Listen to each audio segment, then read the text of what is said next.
Nice. So, all right. So, so yeah, there's things that blew up today. Here's a list of them, more or less. I've decided to make air defense this kind of magenta color, so it's not as confusing because it was confusing people. So I'm going to make air defense a different color from now on. It's just going to be like an off color. I'll probably make like a different color blue for Ukrainian air defense. But yeah, these are the things that blew up today. There were a whole bunch of drone attacks in Russia last night. A few of them weren't super interesting necessarily. Like I think this one is a gas pumping station, and this one was an oil pumping station, or like an oil refinery type thing. And then there's a drone kind of crashed into the forest up there. So, anyways, those are not super interesting. And then this one was just kind of like one of those drones that like dropped grenades. So that's not super interesting either. But this really interesting drone attack occurred right here in Kursk. There was a hit on this airport, and reportedly Su-34 are kept here, and it's believed that Su-34 may be damaged, and an Pantsir may have also been damaged, but there's no confirmation. Although we did see drones hitting in this general area last night. There are videos of it. There were reports of drones blowing up near the trains. I originally thought it was the trains like in Kursk, but there's also trains over here, so it could have been those trains that they were reporting, which is also really close to the airport. So that's so yeah, that was super interesting news that came out today, or actually like an hour or two ago, I think. So yeah. Did they say it was just one drone, or was it more than Oh, one? Or there were a series of drones that attacked. Um, I don't know how many hit and how many were shot down. There are pictures and videos of pantsier like booster stages, like landing in like houses and stuff. uh, things like that. So yeah, the damage is unconfirmed. The attack is confirmed. They're but what the damage is, I don't know. I guess we might get satellite footage at some point. Separate satellite imagery. That would be cool, but that'll probably take a day or two to get. So we'll see what happens. Yeah, good target. Yeah. Keep hitting it. Belgorod had active air defense. I forgot to change the color of this one. We'll do that later. Um, there was a little incursion of the I don't know what you want to call them. What do you want to call these people? Anyway, there was an incursion into Russia, um, and there were apparently two tanks that these forces, whatever you want to call them, lost. Or do you want to call them Russian separatists, or do you want to call them Yeah, I call Ukrainians? them. I, Like I don't know I what to call call these people. them. I call them militant partisans. I don't know if Yeah, that's. I don't know. I don't know, but Um. apparently, right here, one tank was abandoned. This is the story. This isn't proven. I kind of think it might be true though, but it's not proven. I will find out in probably a day or two what really happened here. But apparently, one tank was abandoned and the other tank was destroyed. So the one that was really close to the border was destroyed. And apparently, what happened is that they crossed the border. They like went up here.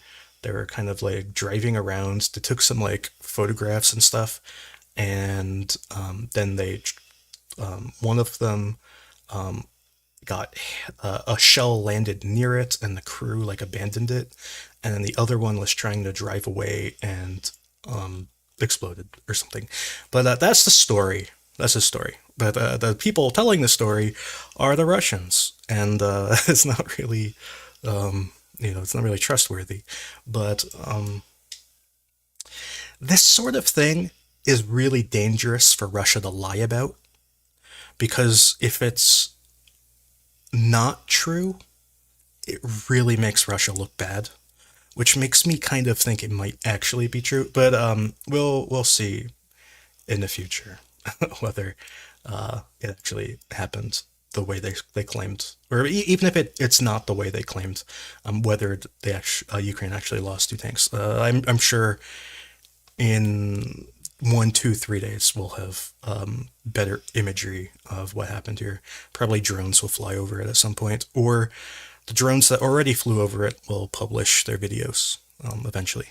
So yeah, there's been a lot of fighting going on across this border here. Um, Now, I don't know what you make of it. There's a lot of heavy shelling. These are all of the marks that I could find personally in and around the city. There are photographs that Ukraine, or whatever you want to call these people, there are photographs that these people took supposedly in Novaya, whatever the town's called. They apparently went into it and took photographs. I don't know if that's actually true. It's really hard to judge what's actually happening, because let's just be honest, most of what's happening here is propaganda on both sides. Um, so it's really hard to judge. So I was gonna like, I know that these artillery strikes happened. Um, Although to be honest, I can't prove who fired the artillery, but I knew though that they landed in these locations, and I assume Ukrainian forces fired them.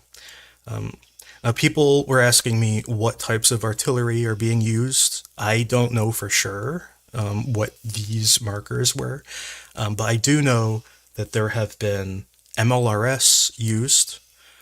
There are mortars and very likely howitzers. So it's basically everything, and drones too, to a lesser extent. Dropping grenades and stuff. So that's kind of what is going on here. Now, the other part, and the part that I have even less information about, and I kind of feel weird talking about it, but there are rumors that there was also an incursion in this area of. I'll zoom out a little bit, but there's incursion in this area, which is actually super interesting if it's true. But I have so little information. It's really hard for me to talk about. Really, the only information I have are claims that it happened. I haven't seen like anything beyond that. So, but if Ukraine were to take this town of what is this, Eurozovo, or however it's pronounced. Anyway, if Ukraine were to take this town, it is a really strategic town in that it both has a highway into Ukraine that goes down. I don't know how much Russia uses this highway, but it's nonetheless is a highway that goes down into Ukraine towards this, the back of this kind of front line here around Kupiansk. And it also has a highway that goes into Ukraine, into Troitska. And Troitska is a really, really, really important place for Russia. It's a very significant base. It has both trains and highways running through it that run south into Svatove and into other regions. So taking this town in Russia would actually be like a pretty important get for Ukraine. But I don't know if whatever you want to call these forces, if they actually are in this area. It's just I don't know what else to say, other than this would be a strategic area to go into if Ukraine wanted to, I guess. Yeah, I think it's I mean, I think it's just. I mean, all these incursions are a really light investment from the Ukrainian side. Like it's very little resources. It's, dare I say, expendable resources in the case that they're Russian separatists, partisans, and you get a lot of return on that minor investment, information wise, and I mean, just think back, like when was that when apparently the Russians were had massive armies set up in Belarus and they were going to attack Ukraine from the north, and there were even maps saying they were going to go all the way to Lviv, and things like that. But by the way, just, there is news about that just came out like a few minutes ago. That Russia just sent a bunch of forces into Belarus. And I believe it's a rotation, so all the guys who are currently in Belarus are going to leave. But Russia did just send a whole bunch of guys into Belarus. Yeah, I mean, I don't think anybody believes they're going to cross the border, but it wouldn't surprise me if the Russians started doing similar incursions. Maybe we'll see where Wagner goes. They tried. Where was it? Where am I? They tried right here, which is north of Kharkiv. They tried to penetrate here a few days ago. Yeah. They were destroyed. Yeah. Yeah. Like usual, I guess. Every kind of thing they do. No, but yeah, it's a minimal investment, and it gets into the decision-making process of the Russians. Where do they put their soldiers? How do they try to stop it? It's the same with these drone attacks on Moscow, and so it's not necessarily all propaganda because it does have a military effect, but yeah, I don't think, especially after the Belgorod one last week, and the success that it had just on social media and the images that it was able to get, I think that we could expect this to continue until the Russians stop it. But I don't think it's anything where they can actually stay there because, I mean, the Russians still have the close air support, the rotary aircraft and all of that, if they stop, they're just going to get hit. And so I don't think they could actually hold anything. Yeah, I think if they were to go for this Yorozovo, or however this town is pronounced, if they were actually to go for this, I think it would require like actual Ukrainian army to do it, not just these like guys, whatever you want to call them. It would require actual military action to do that. I don't know if you could hold this. It would be really bad for Russia if Ukraine could hold this, though, because it cuts off the train line, it cuts off two major highways, and it really outflanks this Kupiansk area. And I'm going to get to the Kupiansk area in a moment, but this Kupiansk area is full of elite Russian soldiers. Elite. So losing them would be very, very bad. Like, very bad. These are probably the best soldiers Russia has in their whole military. So it's just an option. I don't know if it's realistic or if it'll ever happen, but it is a town worth just keeping in mind, I guess. Another thing that has happened in this area is that reportedly a few hours ago in the town of Tarasivka, apparently the Kadyrov people landed in helicopters and are dismounting in large numbers. This is an unconfirmed report. That's why I just made it a little blue mark. I didn't even label it or anything. But yeah, that's kind of another just a thing to keep in the back of your head. There might be Kadyrov people showing up in this Svatove, Kupiansk type area. I don't know what value they would bring other than recording TikToks. Well, didn't you say on Tuesday that the Russians had quite a few attacks along that line there, north of Yes. Svatove, between Svatove and Kupiansk? Yes, they have, and it is continuing. They are continuing to attack. Just last night, they launched a, I don't know if you call it a large attack, but they launched a substantial attack in the Kuzymivka area. They've also been attacking the Stelmahivka area. So these two towns, they're right next to each other. They're two different battalions defending them for Ukraine. I can't I can't remember which battalion is which because they both have the same name, and I can't remember which one is where. So there's the first battalion here and first battalion there, and I don't remember which is which. But anyways, this is the 92nd Brigade is defending this area for Ukraine. But anyways, they attacked in the Kuzymivka / Novoselivska area. They took pretty significant casualties. Probably like a handful or so, which is actually a lot given they attacked with a company and took a handful of casualties, I believe. I believe two of them were captured. A handful of them died, I think, and like another handful of them were wounded. It was something like that. So they kind of like lost a platoon, kind of. So they attacked with a company, lost a platoon. Not great. And the two captured guys are captured. So that attack was last night. It was a nighttime attack.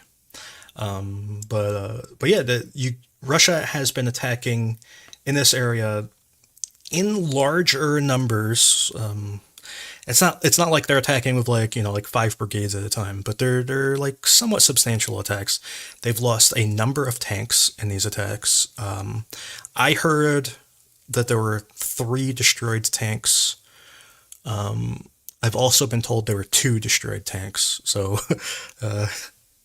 I think the 3 number is more accurate, honestly. But there were at least 2. 2 of them were caught on video. One hit a mine. I think another one was hit by artillery. And the third one, I don't know what happened to it. So they've lost vehicles. They've lost men. They had convicts got into a fight with each other and started shooting each other, which is kind of funny. And they've had entire companies flee from combat, which is not great for morale. Yeah, friendly fire, especially if it's a night attack, doesn't surprise me at all. I mean, even if they're better soldiers and better equipped, yeah, I would. It doesn't surprise me that they shoot at each other, especially if it's a night attack. Yeah, and Ukraine has spent. How long has this been? Since January. Yeah, so like since January, middle of January, they've spent building defenses here because they thought that Russia was going to launch a major offensive, and this offensive was believed to. Here, I'm going to zoom out and draw. Okay. And I might even make some more dots and stuff for people to make fun of. Okay. So the thought was that Russia was going to do a major offensive, and that this offensive was going to. Why is this not working? I'm confused. Okay. So they thought that the offensive was suspected to be something like here, here, here, and here. So that was that's what everybody thought would happen, and also and there too in Marinka. So this would be the Kupiansk area, the Svatove area, Bakhmut, Marinka, and Vuhledar. So that was what everybody expected. So what happened in reality is that we all know that the Vuhledar attack resulted in massive casualties for Russia and a total failure. Their Marinka attack was a total failure. Bakhmut they captured, so I guess that was successful. The Svatove thing never happened really, so I'm just going to link to that. And the Kupiansk, They really wanted to attack, but the problem was they kept getting killed by artillery, so it never really did anything. So that was their offensive. So they captured Bakhmut. Nice. Uh, Yeah, I mean, I remember the Kupiansk area. I mean, I guess, and you say they still have, some of their best soldiers there. oh yeah, they are. That's been that way for months, Yep. and So yeah, they just can't. They tried to get across the river a couple times. They tried to get south once. Yeah, just didn't work. So Ukraine built defenses. This entire line has Ukraine just built tons of fortifications, expecting a massive offensive that never came. So now these little tiny forces are trying to break through like these enormous fortifications, and they just can't. They can't do it. It's they would need combined arms to break through, and they're sending like a company of like convicts. It's not working out. This Kupiansk area around Avdiivka and Devrichna, this area in Zinkivka. This is an interesting area. There's something kind of interesting going on that I honestly never thought I would see, and it is Ukraine is basically defending with only artillery. I don't know how often you see that, Charles. Defense by artillery.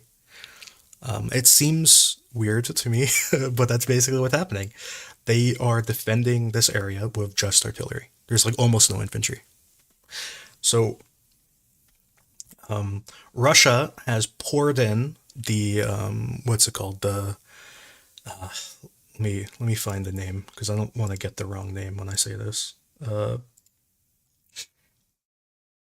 It is Well, it's not unheard of in doctrine to just to primarily defend with artillery. I think that's even part of it. But I mean, did the Russians never even get to small arms distance or ATGM distance or? well sometimes.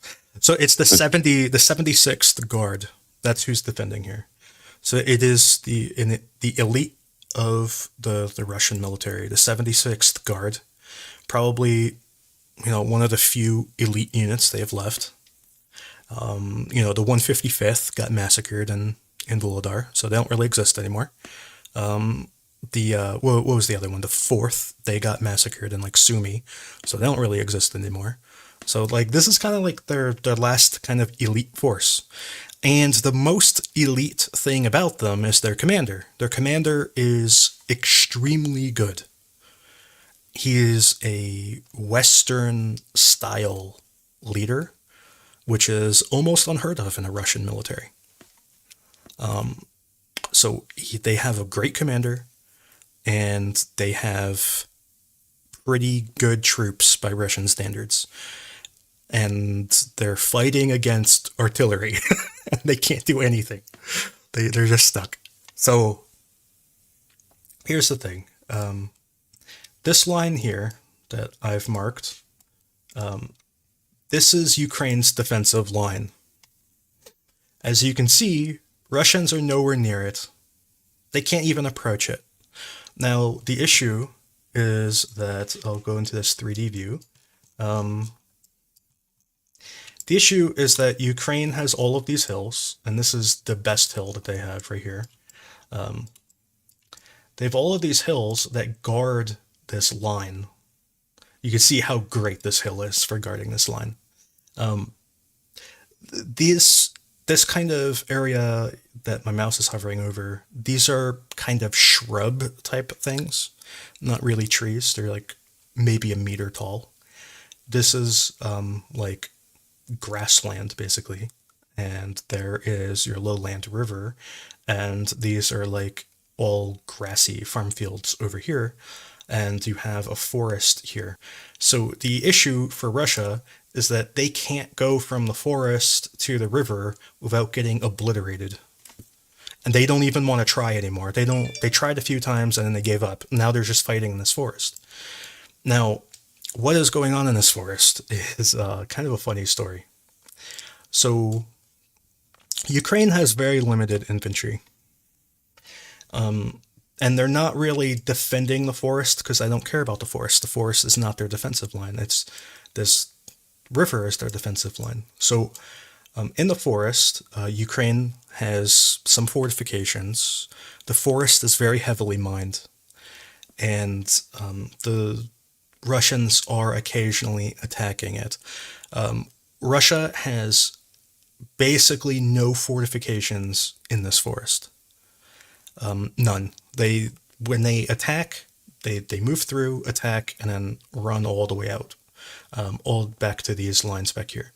So, the Ukraine has been every time they think that they're about to lose a defensive position, what Ukraine is doing is packing that position full of high explosives and blowing it up and then running away. Or they're probably running away and then blowing it up. But anyway, they're blowing up the defensive position so Russia can't use it. So as Ukraine has been withdrawing, they used to be like up here, and then they've been withdrawing backwards, destroying all of these defensive positions. As they fall back, they just blow them up. And Russia has no defensive positions in these areas. They're not digging their own positions. For a while, they were using the Ukrainian positions when they captured them, but then Ukraine started blowing them all up. So now this is all just empty area. Now, you might ask, why is Russia bragging about their successes in this area? What do you think, Charles? I mean, it's I don't know, because I mean, it sounds like these positions are just basically observation posts. I mean, they're not even designed to stay in place. They're there to overwatch the obstacles that they have, report when the Russians are deciding to attack. The Russians come in, get themselves fixed in a minefield. They're in the middle of a pre-sighted engagement area for their artillery. I mean, and your observation post just pulls back, and you destroy the enemy, get them fixed in the obstacle, pound them until they run, and then just move back in and move forward again. And the Russians would say, oh, well, we destroyed a position. You know, it's just an observation post in the middle of a minefield designed to get you stuck in and then kill you. This is pretty basic stuff. If the Russians really wanted to do it, they'd have to breach their way out of it. And just wait till they leave the forest line and then get them into the engagement area that's mined and fire away. Why they would promote it, I have no idea. Well, they promote it because they have nothing else to say, I guess. You know. Well, it's because these forces, from what I've heard, anyway, from what I understand, these forces here, the 76th Guard, they need money, basically. they're like strapped for cash. They just need money. So they're bragging about these successes that they're having, hoping that someone sends them money. That's why they're doing it.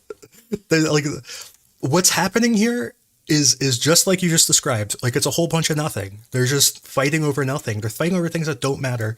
Everybody knows that this river is a defensive line. Like, nobody's confused about that. But they're talking about these successes because they're low on money. They need money. How do you get money? You need to win. You need to win something to get money, right? Is this like for crowdfunding? Basically, money? they need money. Like, they need like ammo. They need like drones. They need stuff. Like, they just need money. That's what they're doing. That's the problem here. That's why they're manufacturing these successes. That's why they lied about crossing the river. They lied about having their force of ninjas. They lied about they said that they moved within like 2 kilometers or whatever of Kupiansk. It's all lies because they're desperate for money. It's really that simple. It's that simple. It's actually kind of funny. Wow, that's amazing. Okay. I'm speechless. You never needed money to fund your brigade or whatever. No, no. Um, I mean, I understand like the crowdfunding thing, drones and tourniquets, and I mean that's all great stuff and food and whatnot. But yeah, I don't. Well, I mean, they've lost a lot of howitzers. They've lost a lot of self-propelled guns. They've lost a lot of electronic warfare. They've been losing a lot of kit here. They're going up elite. They're going up against elite Ukrainian artillery, who are strapped with all of the best gear that Ukraine has. Really, they basically they're using all Western gear for the most part, and they're using all the best ammo for that gear. So they're using precision shells. They're using long range, like rocket assisted shells. They're using just all the best stuff. They also have cluster munitions. They have cluster munitions for mortars and for their howitzers, which is really bad considering Russia has to cross these wide open fields and they're just going to get clobbered by cluster munitions if they ever get out there. Russia doesn't stand a chance. They're not going to successfully attack here. So yeah, I mean that's what cluster munitions are for. I mean, that's the exact intended use. So I mean, that's why we talk about providing more of them to Ukraine in these open fields when you have attacks, whether they're dual purpose. So whether it's a armored vehicle or infantry, you just poke giant holes into the assault, especially if you have them in the open, fixed in an obstacle in a pre-sighted area. I mean, I have questions about the commander actually, because the Russian commander you said was quite good, but he's considered this is one not of the best. Good. This is not good. Like, well, he's considered one of the best that they got. So if this isn't good, then imagine what another commander would be doing. Because if they had a different commander here, he would just be saying charge. Everybody charge. Yeah, if he goes on leave, he may want to read a different book because he needs new ideas. Yep. Well, he's elite by Russian standards. Let's just put it that way. All right. So, there's another story here. I believe that this video will be published at some point. But it's funny. In this area, I don't know exactly where, but in this area, a Russian mortar engaged another Russian mortar. They started killing each other.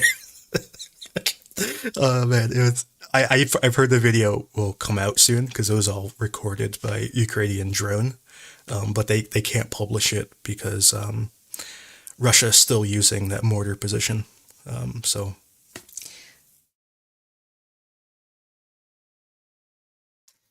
yeah. Well, you're saying that there's breaking news that this town is being shelled. I would put it past the Ukraine to shell there. Good for them.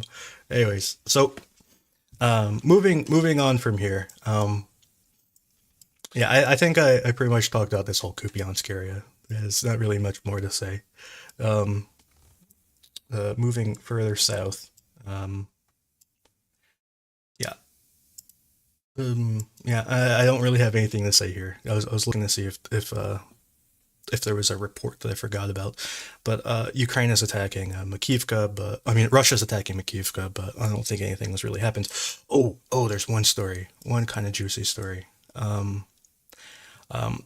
There are claims that Ukraine has finally liberated Serhivka, which is this little tiny town right here on the Zarabets River. So this town may be liberated, but I haven't seen confirmation yet. But a lot of people have been saying that this town is finally liberated. They've been trying to liberate it for like 8 or 9 months at this point. It's been a long time.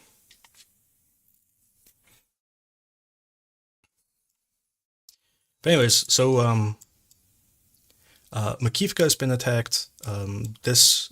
This is not supposed to be there. It's supposed to be here. Russia is attacking a forest, which is 1 second. I'll be right back. Charles, can you talk for a second?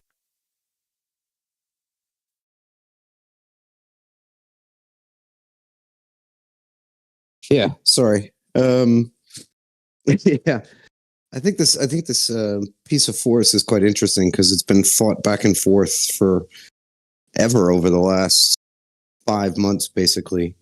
Um, Even before that, that's where the Russians tried to cross the river, right? Yeah, But they tried to cross right over here in Bilohorivka. exactly, yeah. Um, I mean, back in January, if you'd have asked me where the biggest threat to the Russians line, where it was right there, if the Ukrainians could get out of that forest and move east. But yeah, clearly that didn't work. But They I almost did. I think They I almost think did. books will be written about that forest after the war. I'm sure there will be. It's been really intense fighting. Yeah, Ukraine got this highway. They were fighting on this highway. It just they were outnumbered, outgunned, and they had to withdraw. And the weather turned, and they've just been like at one point they kind of controlled all the way to these houses, and they were fighting on this highway. And since then, they've basically been pushed back to over here. This whole area has been kind of de-emphasized, I guess. They've Ukraine just doesn't value it super highly right now, and also it's kind of a morale killer for the troops, to be honest, to fight in this forest. It is a brutal place to fight. And when you look at this, you might not realize it, but the ground here is made of sand. There's not dirt. So it's not a nice place. right. Yeah, and you're going to have a lot of contacts that are really close to one another. It's going to be really personal and scary as hell. Yeah, and it's easy to get surrounded, Yeah, which has happened definitely. quite a bit. There was that video of the Ukrainian guys who were attacked in the rear. That was up here in near Chernopapivka. Um, that's the one where the guys surrendered and they shot him anyway. But anyways, this street here, which is this whole area is kind of a grid, but this street here, the other day there was a video of Ukraine shooting artillery at a Russian BMP-2. I think the BMP-2 was damaged, but nonetheless, it shows that Ukraine no longer controls that street. It's at best a gray area. So that's kind of the most news I have for here. Of like over the weekend or whatever, on Monday maybe, Russia attacked this northern part of Bilohorivka, and then they were beaten back again, and now they're attacking from the south, and they haven't achieved anything.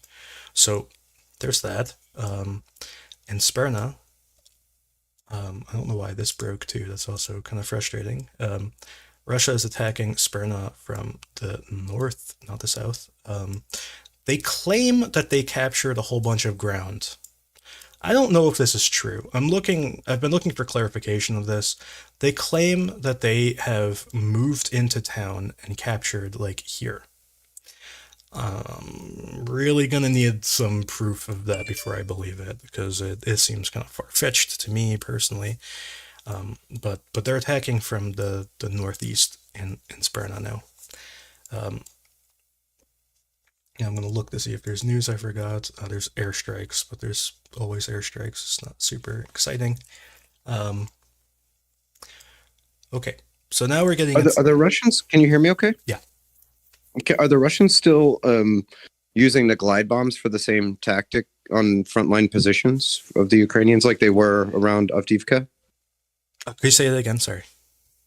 Yeah, so are the Russians still using the glide bombs in the same way that they were a couple months ago to attack the frontline positions? Is that these kinds of airstrikes or? These okay. So there was an airstrike in Yampolivka. This was on what I believe was a like people call it like lubricants, like it's like oil or something. It wasn't like explosives because it just burned like on fire, like it was a big fire. So it was like oil or something, or maybe diesel fuel or something like that.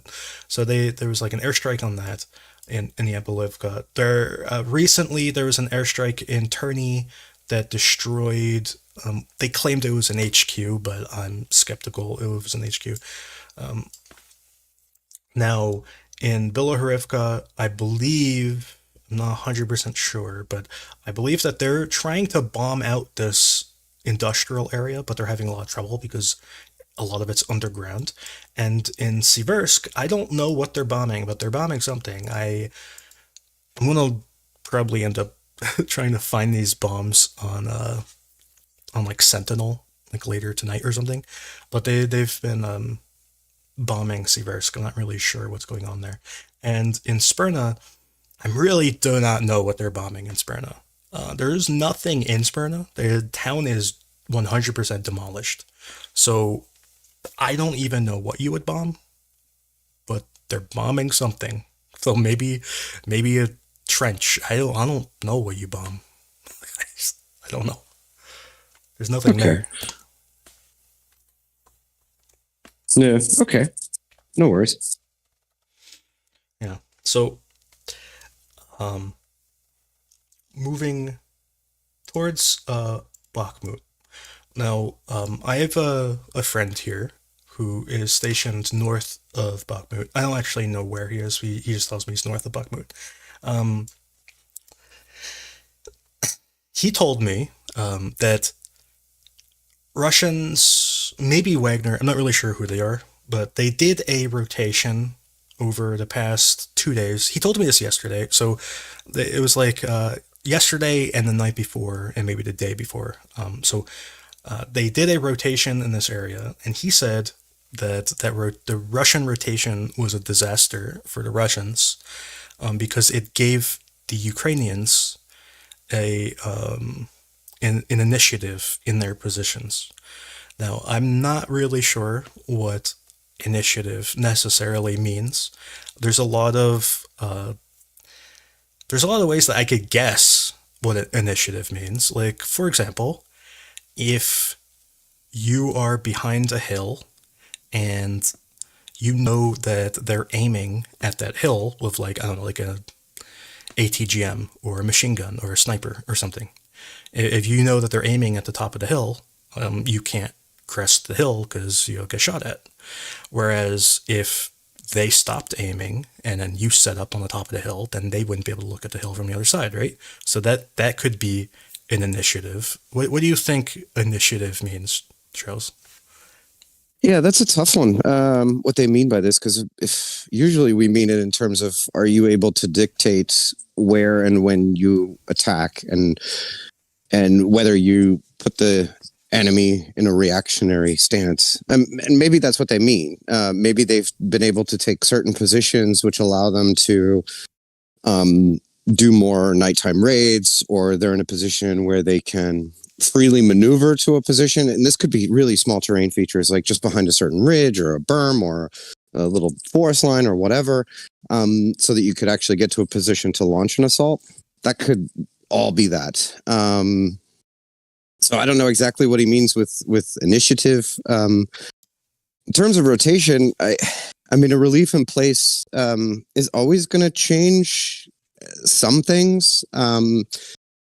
Depends on, if you take like a brigade and replace it with a couple battalions, you're going to have obviously fewer people. So you can't just take over fighting positions in the same way that you did before. You may have different equipment, different heavy machine guns, anti-tank guns, whatever it is. So things are definitely going to change with a relief in place. So usually there's a little bit of a redrawing of a line when there's a relief. Yeah. So he said that that the line has not changed in a way that you could map it, but now Ukraine is in a much better position than they were a few days ago. And he expects that Ukraine will begin attacking soon as a result. Yeah, they may have just got to points where they can see jumping off points for an assault that are no longer covered by sniper fire or mortar overwatch, or drone coverage is different. This can all be true after a relief in place. So that's good news. But I mean, of course, the other side is you're now dealing with fresher troops, whether they're better or not, who knows, but they're definitely fresher. And usually when they're fresher, then that usually means that they have better working equipment, more ammunition. But that's taking a lot of things for granted on the Russian side. Yeah. Yeah, they think a lot. With the Russians, you never know. And I think, like, honestly, I think they're replacing. I think they're replacing good troops with bad troops. To be honest, like I think they're pulling out their good troops, like intentionally. But I don't know. But anyways, the Well, and that would make sense. I mean, I think it looks like the Russians have decided, okay, mission accomplished in air quotes for Bakhmut. Check. Let's either redistribute forces, but they don't seem to be. But correct me if I'm wrong. They don't seem to be trying to push to Chasiv Yar or anything further. Like they seem content with what they've done. They kind of are. I'm gonna get that in a second, because they're not attacking from the north. So I'm gonna go through Bakhmut in 3 stages. So the first stage in the north, it seems that Ukraine has gained their initiative. Now Bakhmut itself, there are a lot of kind of funny reports coming out of Bakhmut. First report is that large portions of Bakhmut are now considered a gray area, because the Russians apparently don't want to enter it, because every time they enter it, they get shelled. And they've been taking pretty heavy casualties from this shelling. So they're saying that there's big areas of Bakhmut that are gray areas.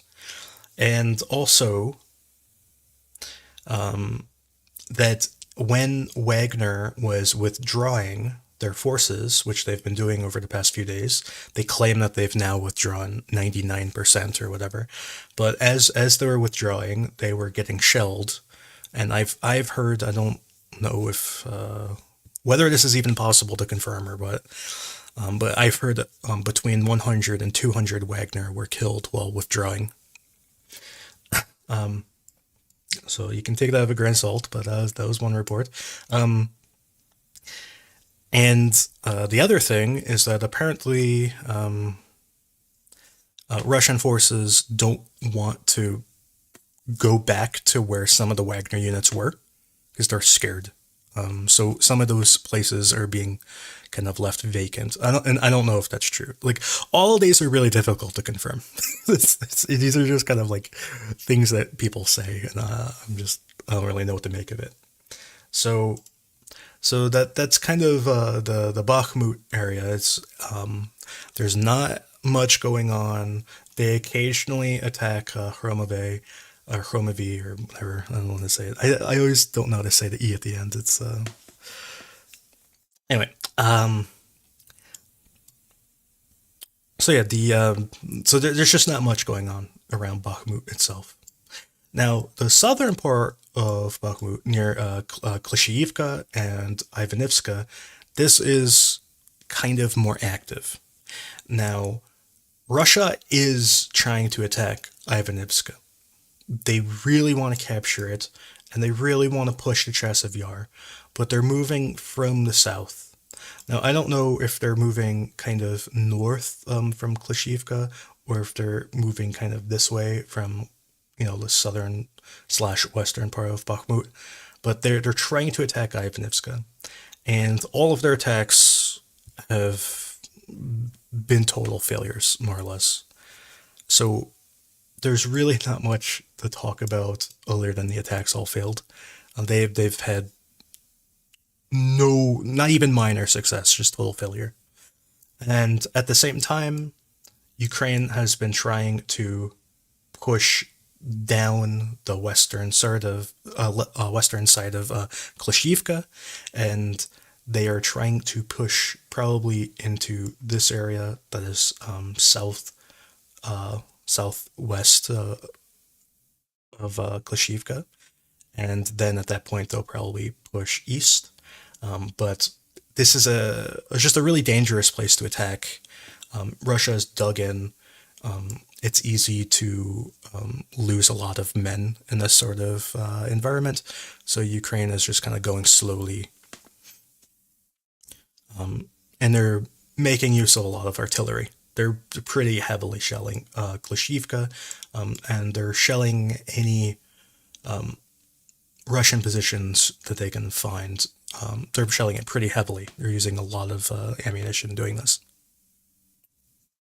Yeah, let's not forget the weather either. For both sides, in that mechanized movement is going to be really difficult, and I could even imagine that for the Russian side, just getting supplies, and for the Ukrainians as well, just getting the supplies that last mile might be a real challenge, to get everything you need: the soldiers, the equipment, the ammunition, for assaults.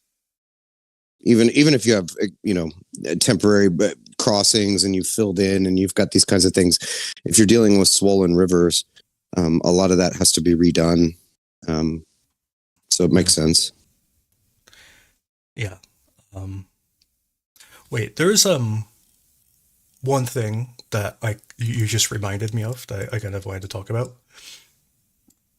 But in this area of Kharkiv, Ukraine is building lots of bridges.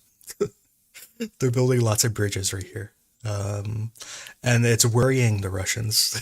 They're like, why do you need all these bridges, buddy? Why do you need all these bridges? Because they're really scared that Ukraine is getting ready to like push a lot of forces in this kind of area.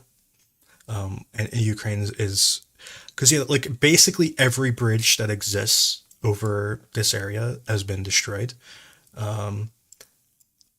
So Ukraine is just kind of rebuilding all of them, and I think they're building even more bridges than there used to be. So that is Russia finds that worrying. But anyways, back to Bakhmut. Yeah, I mean, when the rivers are low, I mean, what I've seen them do a lot is just kind of basically fill it in with gravel, right? Fill 90% of the river in with gravel, and then have like a culvert crossing over the final part of it. But obviously, when the river is swollen, like that doesn't work anymore. It either overtops your little gravel roadway or washes it out, or the banks get so much wider that you can't even approach the crossing because it's so muddy. So you have to continue to work on those things. And you can't have enough bridges, so I wouldn't read too much into the bridges there. But interesting, the Russians seem to think it's important. Yeah, they're pretty worried about it. Sako Vansetti, Ukraine captured this road intersection. They tried moving south, but they took a lot of casualties. They took a lot of casualties trying to move south. This town, these houses over here, they had a lot of artillery, which I imagine was probably heavy mortars. But they had artillery in this town, just pounding this tree line as Ukraine was trying to move south. And for some reason that I can't comprehend, Ukraine did not use any smoke in this attack, and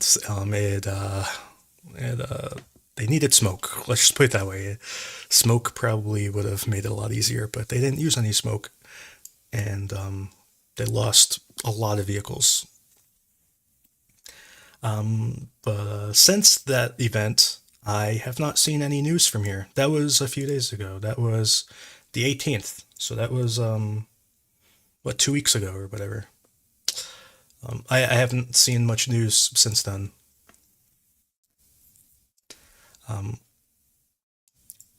So yeah, this getting back to Klishchiivka.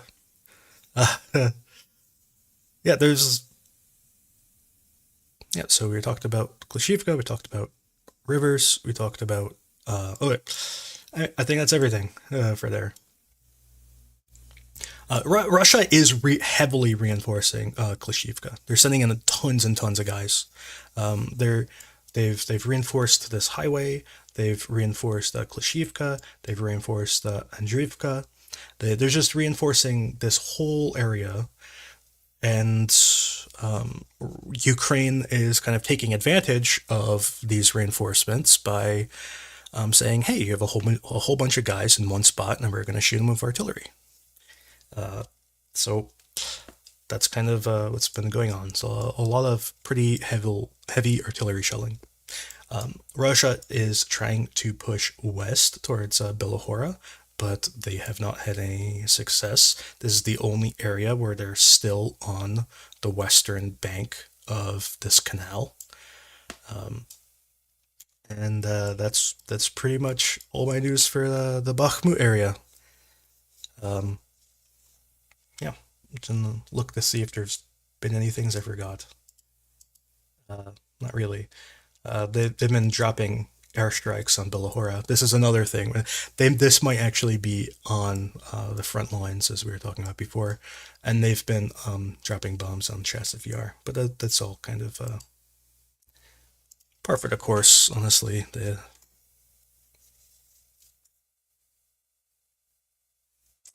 Is it still 200 or 300 guys around Klishchiivka? I believe it is like 1 or 2 battalions, maybe, of Ukrainians in that area. I think. I don't think it's a full brigade because I think one of the battalions of that brigade is up near Bodanivka, so it's not the full brigade. So it's so I know there's one battalion up here, and there's 6 battalions in a brigade. So at most it would be 5 battalions, but I don't think all of those are there because they probably have like 3 in reserve or something. So I think there might be 2 battalions here, but I'm not sure. No, I never found out what that meant. It's really confusing. I'll tell you. I have a little bit more context on that question. Um, in Poloy, there was a report that I got that said first, Mineral got hit by a Ukrainian missile. Mineral is this industrial facility in this northwest part of Poloy. It also said KG got hit by a missile. And I'm looking at this, I'm like, what is KG?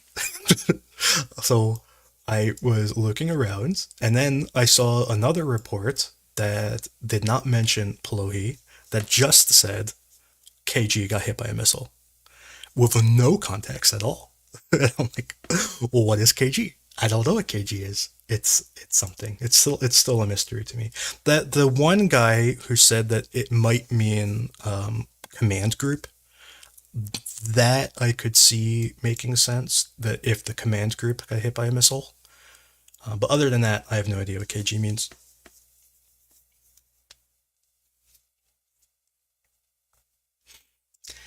Anyways, so getting to Avdiivka. To be honest, Avdiivka is incredibly depressing to me. Um, they've taken a lot of casualties, like a lot. It's been really bad. Um, I'm probably going to do. I said this like 2 weeks ago or something, but I actually mean it. I'm going to do a fundraiser to raise money for the medics that work in this area because they just need help. They need all the help they can get. They've been taking. Um, the fundraiser will be to buy medical supplies. The things that they need are things like tourniquets, chest seals, like Israeli bandages, like hemostatic bandages, those sorts of things are what they need. It's really depressing for me to like think about Avdiivka. The northern part of Avdiivka around Novobakhmutivka. Um, I don't know of any changes. I do know that in several of these positions that Russia captured, Ukraine took a lot of casualties in those positions trying to defend them. Um, in Kamyanka, Russia advanced the other day. I talked about this in the last stream. They advanced down to this kind of berm. I don't know what it's called, but they moved down to that. It's not super important. Over the past 2 days, Ukraine did a minor counterattack where they have pushed Russia back, where Russia kind of established themselves at this intersection of these two tree lines, and now they've been pushed back a little bit. It's not a super big deal, but it was a minor success for Ukraine, and yeah, that's kind of all of the news I have for the Avdiivka area. They're just getting heavily shelled and taking a lot of casualties. It's really depressing. It's really depressing.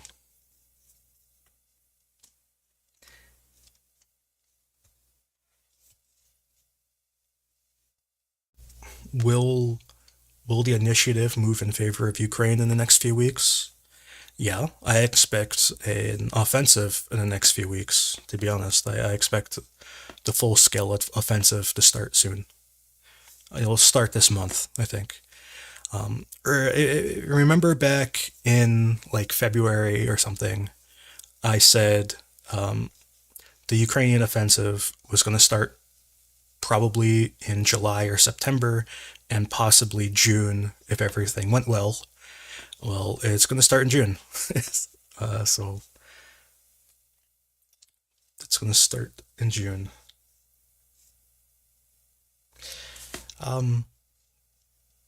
Yeah, and that will be the best relief for the guys in Avdiivka is just to relieve the pressure, because Russia will have to completely redistribute their artillery forces, air forces to try to stop it. So, yeah, that's the best thing that they need is the offensive to start. Yeah, it would probably be good. It would be good for the guys here, although anyway, it doesn't matter. But yeah, and if you remember, this bridge or this dam was destroyed. What was like 2 weeks ago or whatever. So this dam was an important road to this area, which let's just say it didn't help the medics. It wasn't good for medics. So it's just it's not a good place. Not a good place.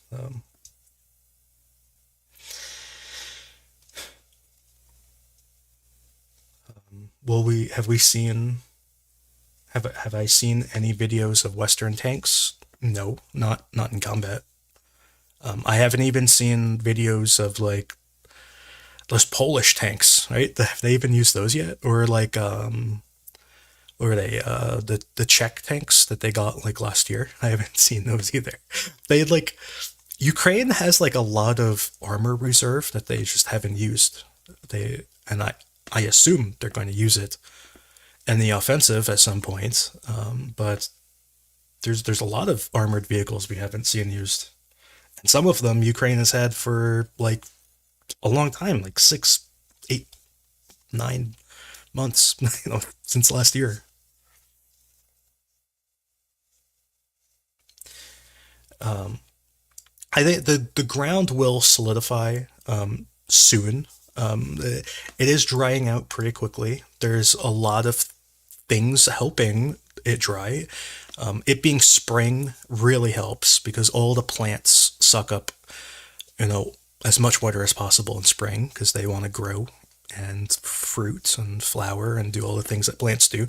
So they're soaking up as much water as they can.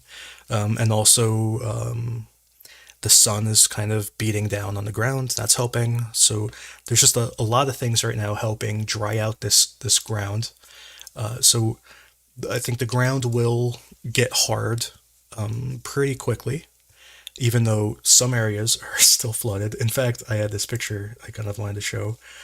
I gotta find it because I can't remember what channel posted it.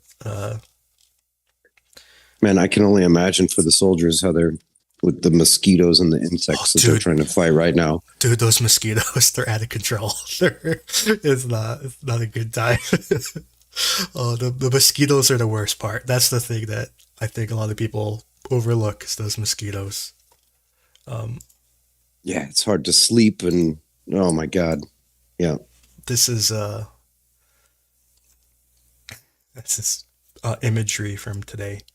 Still kind of flooded. uh, yeah, that's from Zaporizhia. But anyways, but it is getting harder. Like even over the past like day, it's gotten a little bit better. Like every day it gets better. In a week, it'll be fine.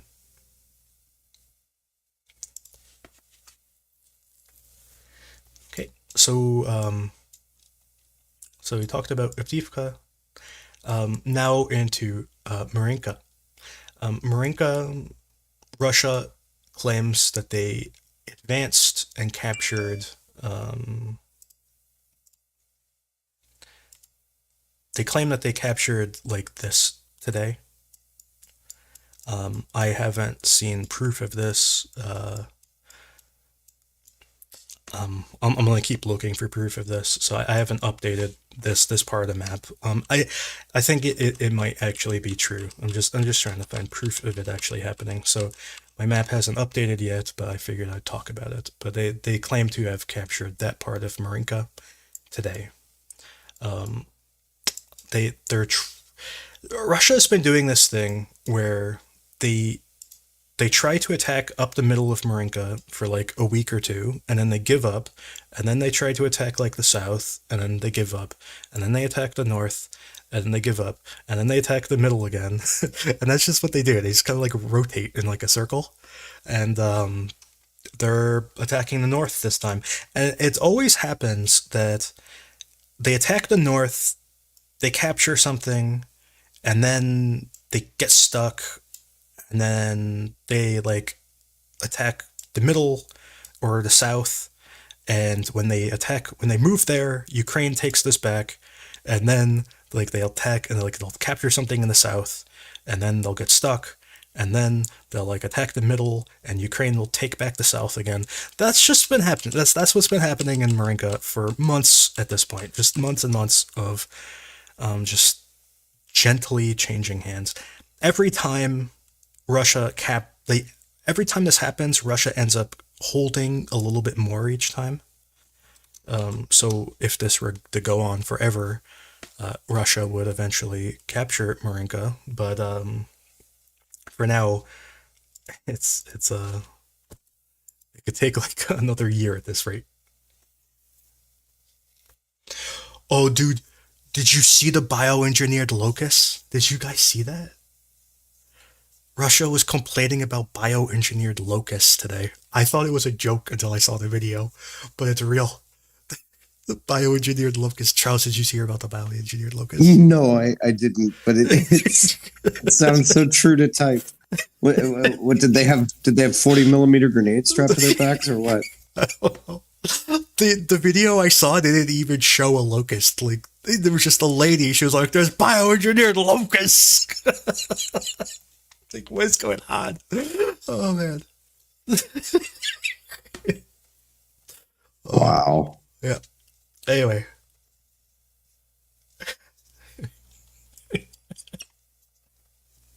It's really funny. I'm sorry. I didn't know.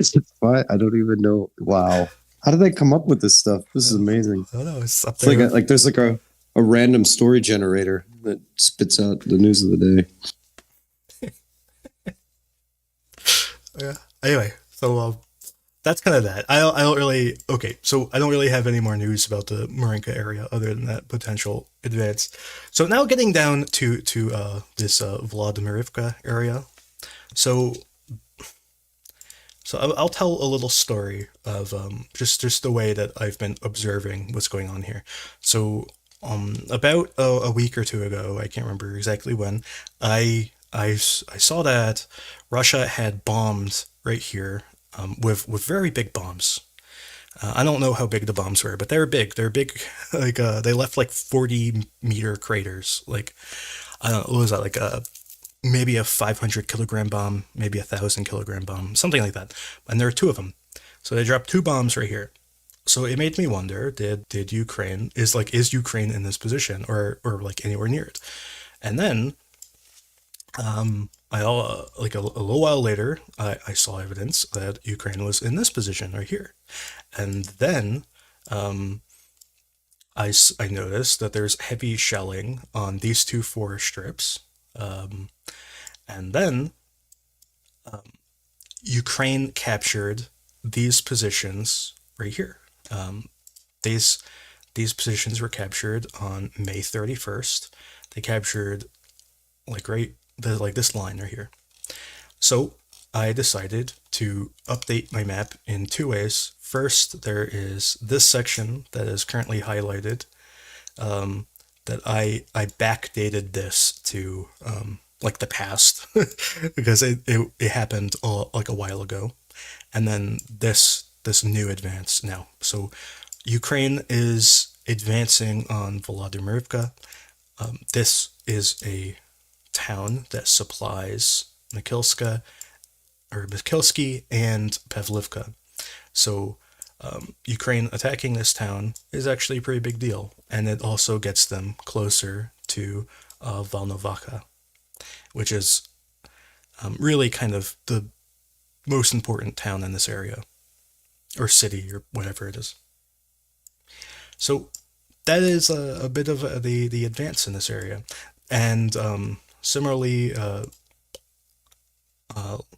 few days before that, on the 29th, Ukraine advanced down into these dachas. So this is the advances around Vuhledar. I've seen a lot of people claim that Ukraine is stagnant in this area and they're not moving. It's not true. Ukraine is moving in this area. They just move slowly and they don't brag about it. Like if Russia, like if Ukraine acted like Russia, they would have released 500,000 articles about how they captured a house in a dacha, and then there would be nonstop wall-to-wall news about them taking these positions in Volodymyrivka. But Ukraine doesn't roll like that. Ukraine is a little more subdued. They don't get on that brag tip too much, so they just act differently. So, and obviously, Russia doesn't really have much motivation to brag for Ukraine, although sometimes they do. It's weird, but yeah, that's why you don't hear much news of these successes. There's more successes that I can talk about that you also have not heard much news about, although these have all happened at different periods of time. Like this one occurred in the beginning of May, around May 8th, that Ukraine advanced into this position, which was actually a significant advance. Now, in the middle of April, on April 17th, Ukraine advanced into these positions, which was, again, pretty important. Perhaps at the same time, I don't know when this actually happened, but I marked it on the 28th, but it happened way earlier. Ukraine advanced into this position. It may have been around the same time as they captured that. Oops, wrong button. Okay, so then moving on to the Hulepole area, Ukraine has advanced towards this forest strip here. I don't know if they've captured it yet, so I've marked it as a gray area. And they've also captured these forest strips here. As of, I marked it on the 30th. That may have happened earlier. So this whole section that people I've seen constantly claim that Ukraine has done nothing, Ukraine is advancing. They're just not too showy about it. Really, the way that you can tell Ukraine advances is by videos that Russia publishes where they say, we killed Ukrainians today, and they show a video. And if you study the video, you see, oh, that means Ukraine advanced. that's the way you find out when Ukraine advanced. Nobody's gonna really jump out of their seat to tell you. They don't really brag about it like that. So, I got a question, Andrew. Because looking at this, we've been talking about this, I guess, I don't know, maybe 3 weeks, a month or so. It feels like the Ukrainians are, how do I say this, just getting in contact with the Russians. Like, getting the lines closer up to them so that they have constant contact with the Russian defensive positions, or are these, in other words, like the yellow on your area gets thinner, if that makes sense? Yeah.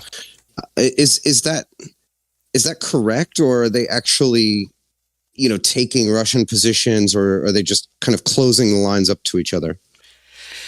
It's hard to know exactly because one of the reasons my yellow area was so wide is was like lack of information. So it represented both the gray area and my like lack of knowledge. So it's hard for me to now turn around and analyze it because I don't know if all of that really was a gray area or if I just didn't know how far Russia advanced. Because I know roughly where Ukraine was, but I don't know exactly where Russia was. So Okay, that makes sense. Yeah. Okay. Well, the reason why I think about this is because, when we're starting to get into shaping operations or reconnaissance, one of the things you need to do is get in contact with the enemy, and that allows you to capture people. That allows you to judge what their likely course of action is, what kind of equipment they have, all kinds of stuff. But you've got to get in contact with them. And that's the reason why I'm asking. So I'm not assuming that they weren't. That's what keeps going through my mind when I see these advances. I'm like, I they do seem to, I do think I think that the gray area was really big because you have to keep in mind that the forces in these areas, not all of them, like I'm painting a broad brush here, but a lot of the forces in this area were lesser trained, lesser quality on both sides. So you had a lot of TDF with no combat experience, like guarding the line, and they're guarding it against conscripts with no combat experience. So it was like neither side really knew what they were doing, and neither side really had motivation to try to do anything. A lot of them were just trying to survive. As so right, some daily shelling, some building out your position, that kind of thing. yeah, like you might fire like a machine gun belt and call it a day, like that sort of thing. So, but now it seems that sometime in January there was a big rotation, and Ukraine sent more combat troops because like in Hulepol, Ukraine sent troops to Hulepol that came from Avdiivka, and they had a lot of combat experience in Avdiivka. More specifically, it wasn't just Avdiivka. These are veterans from Pisky and Pervomaisky and Nobelsky. So these were like real battle hardened type people, and they were going up against like just lowly conscripts, and it was such an unfair fight. That must have felt like almost a vacation for those guys to get to that spot on the line. Yeah, yeah. I can understand. Yeah, I know exactly. Yeah. So, but yeah, that was around December. I think they had that rotation. So, so in like January, late December, January, and probably going into February, I think most of the troops here were replaced, or at least like a lot of those lesser troops were replaced. I think like Vuhledar is a different story because that was such like a hot position that Ukraine defended it with like combat troops, and Velika Novoselka was also heavily like actually defended, and some other positions were actively defended. But by and large, a lot of these towns were held by like TDF. So now I think they're held by more advanced, more sophisticated soldiers with more experience, and they're doing more active things. And obviously those better soldiers also come with more advanced, more experienced combat leaders as well. Yeah, that makes perfect sense. Yeah, then why they would be making these kinds of gains, incremental but useful in the case of um, you're really getting to know your enemy, and you know exactly what's across from you. You know exactly what they can and cannot do. All of that stuff is really helpful information. Yeah, Doroshenyanka is interesting because Ukraine first attacked, and I think they may have captured, but I don't have proof of the capture. They first attacked this area east, and then, well, actually, they first attacked this cemetery and captured it, and then they captured this area east, and then they captured this intersection right here. So they're like really kind of pinching Doroshenyanka from both sides. I'm curious what is going to happen next because all of this is happening over a time scale of like 2 months. I'm curious what this is going to look like 2 months from now. uh, I mean, if it even lasts that long. For all I know, this could be the spearhead of the offensive. For all I don't know. Uh, Marfapil is kind of similar, where Ukraine pushed down this this forest strip, and they kind of enter this town. They kind of move through this kind of northern part of the town, but they don't really control it. It's a gray area. Curious. Yeah, it's tough terrain for infantry because I mean these fields are huge. Yeah. I mean they look small on the map, but I mean, so that's why the only way to do it is to try to use the concealment of these forest strips. You know, this is made for mechanized forces. You know, it's hard to do with infantry, I think, but can be done. But it just takes a while. Yeah, this. I just measured this field. What is this? Like exactly 1 kilometer. That's a big field. Yeah, they're huge. I mean, just look at the drone footage. I mean, there's something you'd find in like Nebraska or Texas, but not in Europe. You know, we'd never have fields that size just because, yeah, the scale here is just immense. Yeah, this field is like almost 2 kilometers or something. Anyways, so yeah, that's kind of the Zaporizhia news. There's been a lot of bombing in Zaporizhia over the past few days. Um, a lot of glide bombs, a lot of um, MLRS, some S-300. So that they're hitting like basically every town. Like these are that's S-300. These are MLRS. Another S-300. So the drone strikes, but yeah, it's just hitting all sorts of stuff. Klishchiivka was an S-300 strike that killed a few old ladies, I think. Um, but yeah, there's just lots of bombing in this area. I'm not sure what the bombing is accomplishing other than killing civilians. I don't know if they've hit anything important. One thing to note is that this train was hit recently. What was this? The May 31st. So that was upsetting to me, that this train got hit. Uh, but that's more or less all the news I really got. There's earlier today there were air defense active in Mariupol. I'm not really sure what came of that.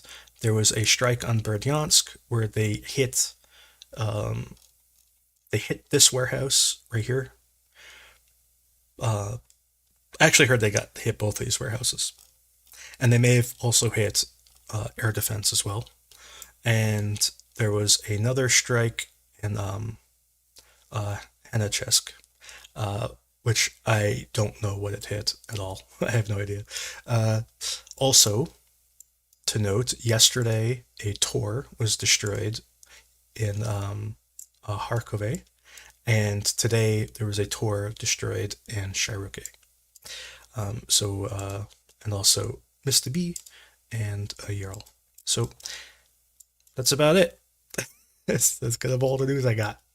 I'm sure there was news that happened while we were talking, because this is the time of day where lots of news comes out.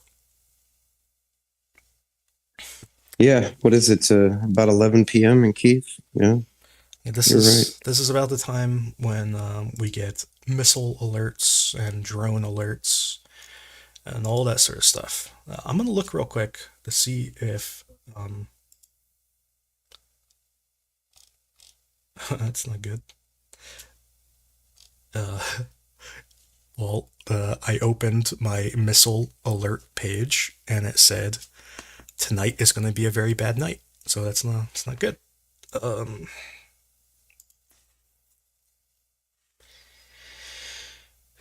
So yeah, I don't know what else to say. No, but, maybe tomorrow we'll figure out what happened in that airfield in Kursk. That could be big if they hit it. Yeah, it would be.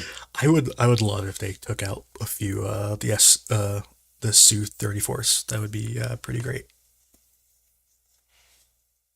Yeah, that would be fantastic. Yeah. And who knows? Maybe we'll get some Storm Shadow next time we talk. Well, we got a Storm Shadow today. We got a Storm Shadow in Berdyansk. Which one? In Berdyansk, in the warehouse. Yeah. And the other one, whatever hit down here may have been Storm Shadow. I have no clue what hit here, and I don't know what was hit. I just know there was an explosion. So that may have been Storm Shadow too. Maybe. And no, Constantine, he's not taking a nap. Unfortunately, he's employed. He has to do his job. That's a shame. Yeah. Great. The warehouse was full of stolen washing machines. Oh. Anyway, more seriously, in Berdyansk, I heard that this warehouse was full of anti-aircraft ammunition. That's what I've heard. But anyways, so that's the stream, everybody. Well, I'll be back on Tuesday, at the normal time. Although maybe I'll come back on next Friday and at this time. Maybe I'll do Tuesday at 8 p.m. Eastern time, and then Friday at 9 p.m. Central European time. Maybe I'll do that from now on. Cool. Anyways, well, thanks for having me, Andrew. Yeah, thanks for coming. Informative, as always. Yeah, thank you. Great. Thanks a lot. All right, everybody. Goodbye.